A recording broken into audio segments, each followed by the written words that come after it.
Ain't no hashtag with Marcus J live from the Den Legacy Internet Radio. Some folks just don't know how to act, no matter how much you try to teach them. Y'all know that's the best part. Yeah, well, I'm not sure what you were just doing, but hey, you know, whatever. Ain't no half stepping with Marcus J live from the Den Legacy Internet Radio. We've been teasing most of the night. You know, Amber and I have been talking about what's the point. What's the point of staying informed? Amber, I had you take it away, kind of lead us into what you and I were talking and try to see if we can get this discussion rolling. Shout out to Hakeem and Michelle because they're both saying peace to you as well. Hey, Hakeem. Yes. What's up, Shell? So, Amber, what's the point? All right. So, what's the point? Like, what's the point of being informed? And I guess more or less lately, that's something that's been on my mind a lot.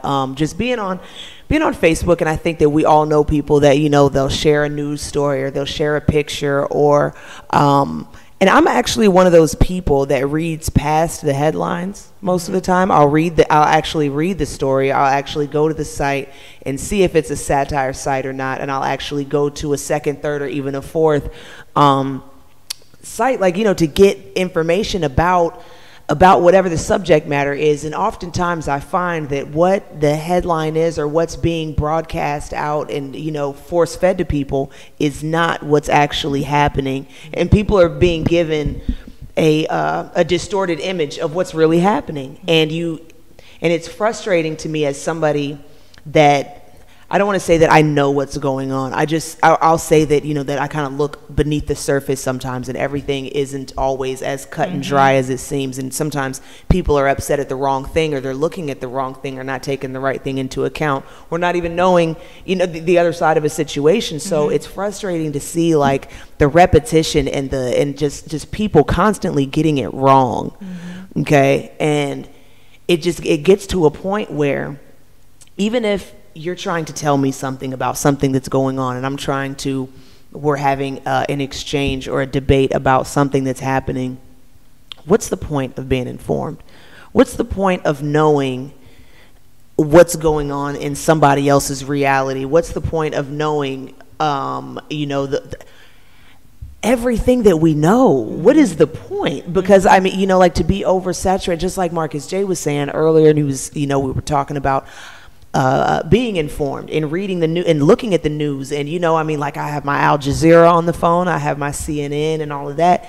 I mean, because I like to be as, air quote, informed as the next person. But at the end of the day, we all realize that this is the news that they want us to hear.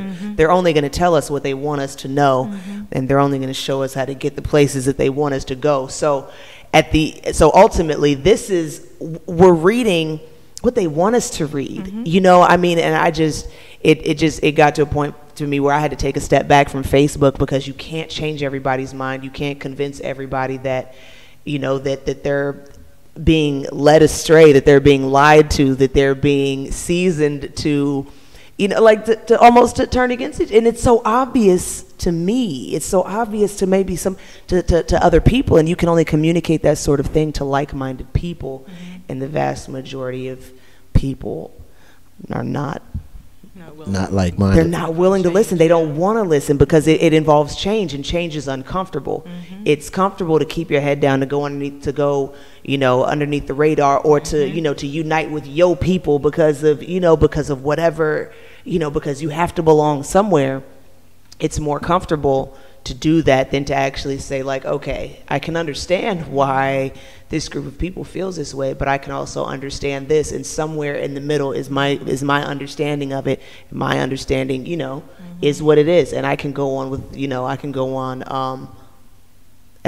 with that. It's a little too much effort for people to. It's too bad that for some people it's too much effort to listen, learn something new, maybe look into something that you thought you knew. It's just too much effort. It's very easy to be comfortable. It's very easy not to push the envelope. It's very easy just to say, okay, I'll let somebody else, you know. Yeah. I'll hear it when they say it, but, you know, I'm like this, and leave it like that. It's real easy. So it is. It's very uncomfortable.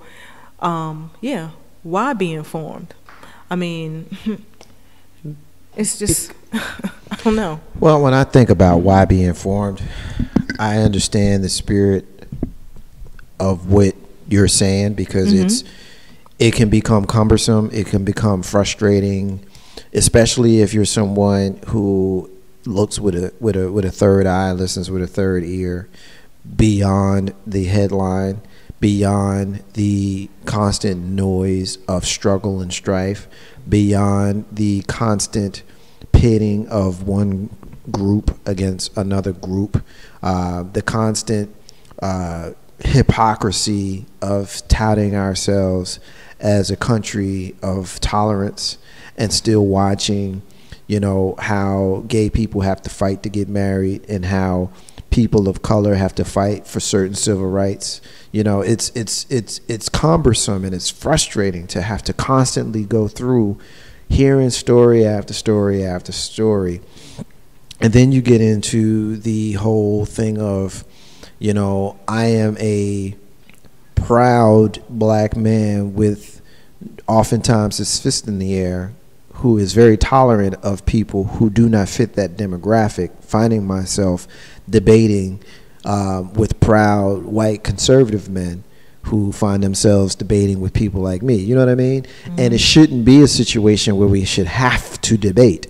I should be able to have my feelings about things, and he should be able to have his feelings about things, and there shouldn't be any area where we're butting heads if we really were serious about one nation under God, indivisible, with liberty and justice for all.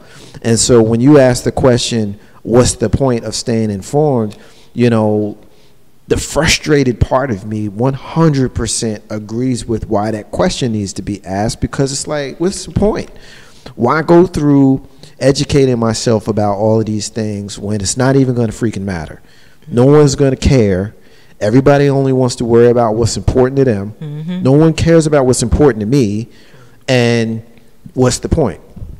I think the point is, the only way, and this is just my opinion, but the only way that we can foster change is to continue to dialogue.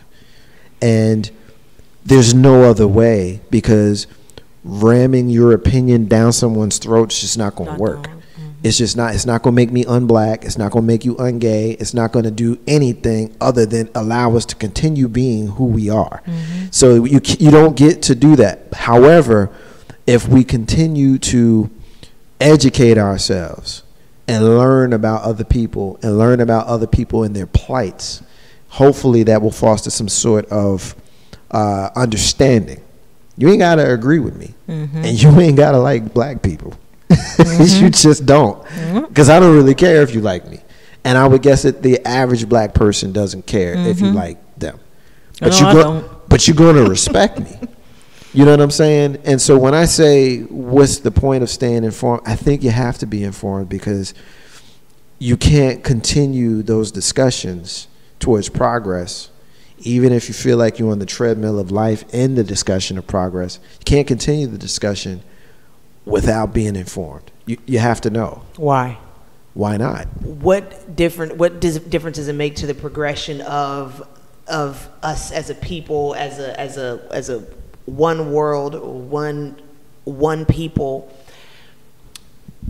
to not look at the division of black, white, Asian, Mexican, however, you know, to stop declassifying people and start seeing people as just people, right, instead of black and white? What good does it do us to know that white people used to keep black people as slaves and sell them and beat them, and black people are, you know, still upset? What good does it do us to talk about it right now, today, and going forward? I think the point is understanding, because for whom? Well, I think understanding for all parties involved, because you need to understand what your opponent is feeling and thinking, so that you'll know how to reach them. If no one knew, then it wouldn't matter. Well, If no one knew. But I think we have to deal with what we are and what we have. Well, I mean, yeah, I agree. I mean, yeah, of course. And I mean, but just like you said, that's the way that you cure it, not by talking about it and teaching it, you know, from it going forward. People like you and people like me sit down and have conversations and show people that, like, you know, all black people aren't like this. Just like the kid that shot up the church. The church, yeah, he had black friends. You know, so I mean, it's one of those. It's just one of those things, like you. And not that you change anything by that, like because he had a black friend, he didn't go out and, you know, and shoot black people. But because I'm a little bit more tolerant than somebody, or maybe because I'm a little bit more articulate than somebody would expect somebody that looks like me to look, maybe now going forward their opinion has changed. Because, you know, like, man, I met a black girl today who I could not believe. And that would not have happened if you were not informed. No, that would have happened regardless, because I'm an educated individual, you know, because I'm articulate. Right. And because I am who I am. But when I look at the whole picture of being informed, your education is you being informed. We're going to try this. You got that information somehow. We're going to try this thing with the caller one more time. Caller, you there? Caller, are you there? Ain't no how Steppin Marcus. It's the same number that's calling. Breaker 19. Yeah, it's the same number that's calling, and I don't know why the caller is not able to get through. Caller, last call. Caller, you there? All right. Ain't no how Steppin Marcus, Jay. Go ahead, finish your point. That's why. Yeah. You know, I just think, you know, us being educated, us learning, us reading a book, us teaching ourselves, this is all different methods of being informed. None of this wouldn't happen. That opinion would not change about you if you were not informed. Right. This is what makes you, you, because maybe you taught yourself, or somebody gave you information, or you went to school and you did what you had to do. Whatever it was that built you in your head, that makes you so articulate.